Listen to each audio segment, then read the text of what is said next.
So, I know I said the series would be on a hiatus, and this episode is technically early compared to the regular schedule of one every fortnight, but it is a case of it is still going through the works. I just wanted to upload this because it's near the end of June, and our deck is, well,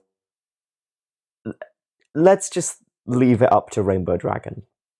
So anyway, this episode is a Pride special, so you might be asking, what does this entail?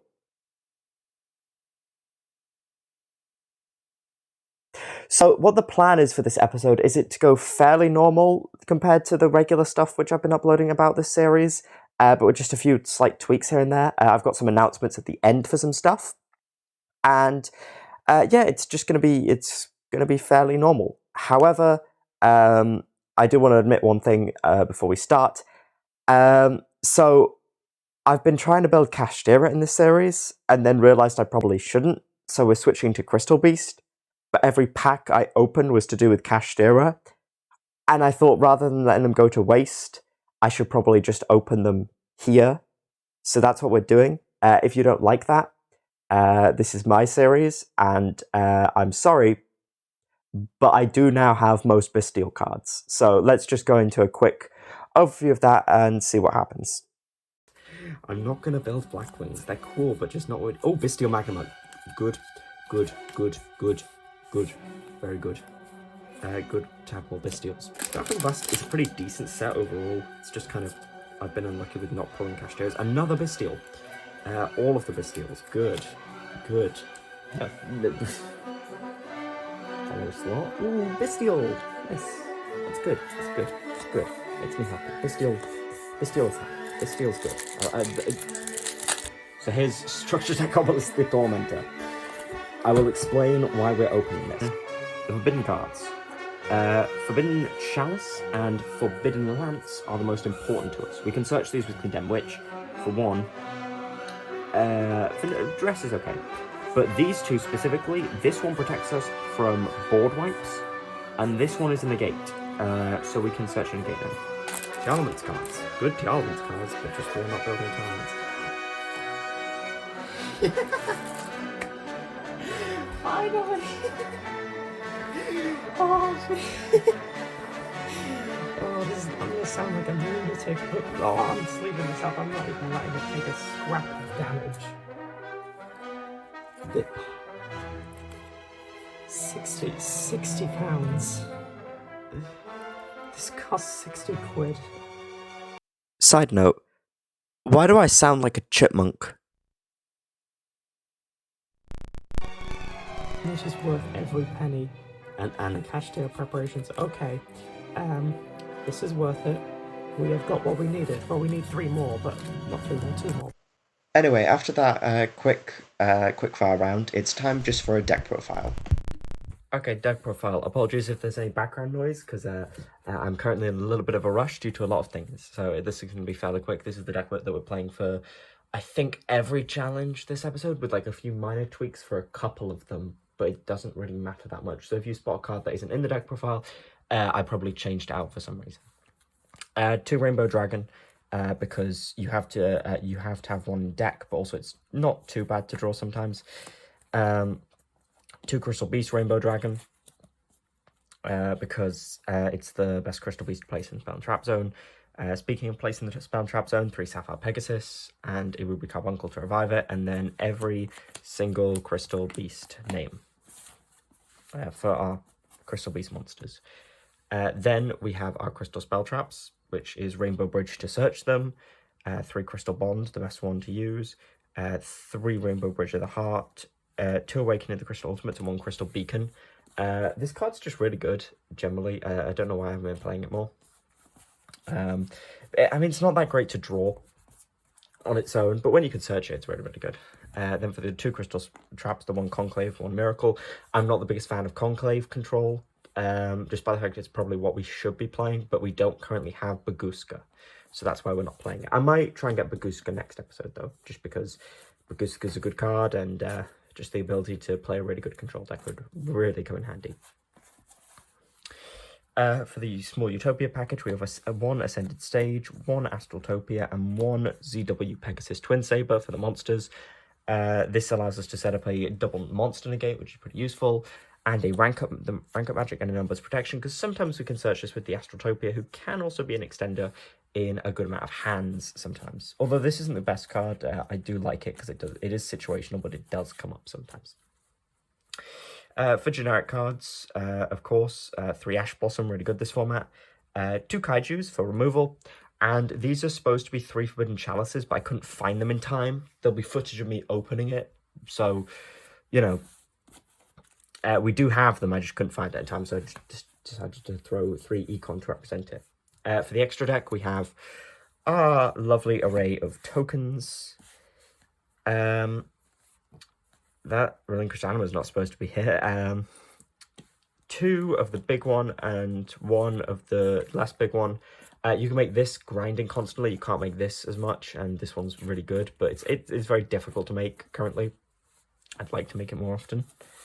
1 Zeus for all our Xyz monsters, because we've got the number 99, the Ultimately a Utopia Ray, the number 39 Utopia, and 2 Utopic Sage, as well as a Stealth Kraken and now Stealth Kraken Spawn as their targets.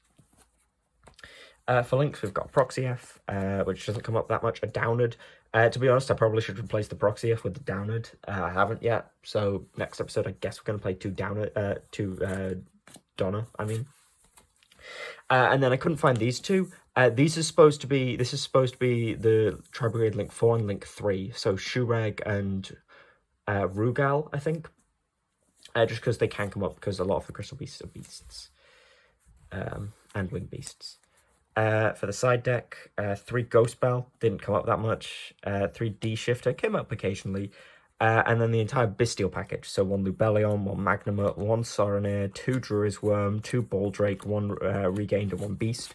I'm not playing these in the main deck because we should probably be playing Advanced Dark, but we don't have the Crystal Trap to search it. If we had Advanced Dark and the Crystal Trap to search it, I'd probably play a weird Advanced Dark Crystal Beast Bestial deck, because the Bestials can gain some insane advantage, but they're not that great right now. Anyway, that's what we're playing. I suppose I'll show you what matches we specifically had to play now. So, yeah, there's that. Okay, I'm going to be quick with this. So the 3 challenges we got was Gauntlet and what were the other 2? Junior Rule Set, and the final one was Dimension Duel. Apologies for the low quality, I'm still working on things, the series is still in progress. We'll start with the Dimension Duel, which went extremely well. So the rule set for this is quite simple. Basically, when you summon a monster, you can choose for that monster's attack to be up to its original. So you can summon a monster and have its attack be 0, even if it doesn't have 0 original attack. And also when a monster is destroyed, you don't take the difference in damage, you instead just take damage equal to your monster's attack that it had on field. So they're playing a cubic deck and set up a kind of airfield as we bounce their big cubic monster back and just instantly go for game, winning the first game for the match. Game 2 we add Crystal Bond, we can activate Crystal Bond from here, which allows us to add a Sapphire Pegasus, summoning, and just ending on a Utopic Sage, which I think we probably could have done more maybe. Maybe Utopia would have been better, I don't know, but they just removed it from the field with Kaiju Slumber. They destroy the Kaiju, we take damage. We then summon 2 Crystal Beasts and make Utopia. There we attack. And then, main phase 2, we can make Zeus. They can then draw 2 cards with their pot. They Kaiju our Zeus, they add a Cubic, and they go to battle phase attacking over our Kaiju for 16, because our Kaiju had 0 attack on field. I probably could have done 15 and maybe been able to win the game, but I guess it was an oversight on their part. Anyway, we go Crystal Beacon, summon some Crystal Beasts, make the Tri-Brigade Link 3. They then summon the Dark Cubic Lord by revealing 3 different cubics in hand, 3 cubics in hand. Except itself, they can then destroy our entire field because the Dark Cubic monster can attack 3 times. Twice, I mean, if it destroys a monster in battle. We can then summon 2 Rainbow Dragons from hand. We nuke the board with the Rainbow Dragon Fusion, which we summoned. We summon Sapphire Pegasus and just go for game and win the Dimension Duel. everything else didn't go so great. In the junior rule set, we just get blown out in both games by Sword Soul because they just make Baron, which we can't really do anything against because we don't have a good grind game. And just to give you an idea, for the Gauntlet, apart from the occasional win, it didn't go so well.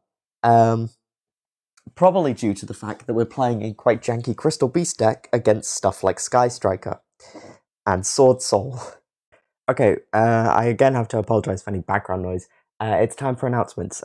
These are going to be fairly brief, but just basic stuff. Number one, I want to start uploading more regularly because I just finished school. Not all of school, but just the summer holidays have started for me, so I can upload a lot more. So I'm going to try and upload 2 videos at least a week. Another thing is this series isn't necessarily going back and starting again. It's still technically in the hiatus phase. It's just kind of a case of I need to get the kinks worked out and get everything set up and ready. So over the next 2 weeks, there might not be another episode, and it might come in like a little bit later. So that's something to keep on hold. Another thing is by the time I've uploaded this, the channel name should have changed. The reason is because I'm not doing only Yu-Gi-Oh content anymore. I'm doing just other random stuff. I'm still making Yu-Gi-Oh content, but I'm also doing other things, and it doesn't feel that great to call myself Blueburst YGO and do just random other things because this channel isn't pure Yu-Gi-Oh anymore. But I'm still keeping the Sprite branding because, look at me. Anyway, thanks for watching. I really did hope you enjoy. If there's any critiques or anything that really should be improved with the series, please tell me. Because I am genuinely going to try and improve anything that I can. If you have any advice or something, that'd also be great. I'm really, really looking forward to reading inputs. Also, the one tiny announcement is on that one short I did to the guy who commented Penguin Sprites. Thank you. But I'm not sure if I'm going to do Penguin Sprites. I might. I don't know if I want to do a series where I'll be doing sprites. So what should be happening with the 2 videos a week is one Yu-Gi-Oh video and just one video about something completely random. The Yu-Gi-Oh video might be this series, it might just be like a topic discussion. I might just start doing random shorts. I should probably stop rambling. I'm on a clock and I've only got like an hour left to edit and finish up stuff, so if there's any quality issues, I'm sorry. Thanks for watching. Like, comment, and subscribe if you enjoyed. I'll see you on the next one. Bye.